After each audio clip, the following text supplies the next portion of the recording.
Hey guys, how are you? I am Aditya Arya and today we are going to study about design patterns. Today we'll discuss what is design pattern, why design patterns are important and what are the different classification of design patterns. So let's get started and discuss about different types of design patterns and understand what are design patterns. So design patterns is a general repeatable solution to a commonly occurring problem in software design. Why we should use design patterns? Because it provides typical solution for the recurring design problems in software engineering. They are like the best practices employed by many experienced software developers. You can use design pattern to make your application scalable and flexible. So there are three types of design patterns. We have divided design patterns in three categories. First is creational pattern, second is structural pattern, and third is behavioral patterns. So how you can remember this? For this, think of an example of an house which you want to build.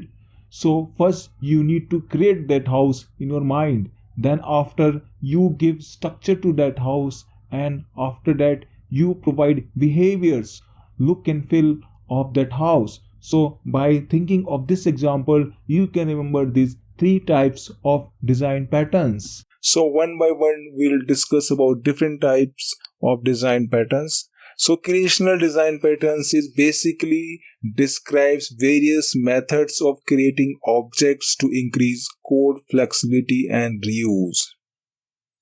And structural design patterns basically describe relations between object and classes in making them into a complex structure while keeping them flexible and efficient. Behavioral pattern defines how objects should communicate and interact with one another. In coming videos, we'll discuss about the creational design patterns and we'll try to understand why creational design patterns are important and what are the different types of creational design patterns, and one by one we'll study about each of the creational design patterns.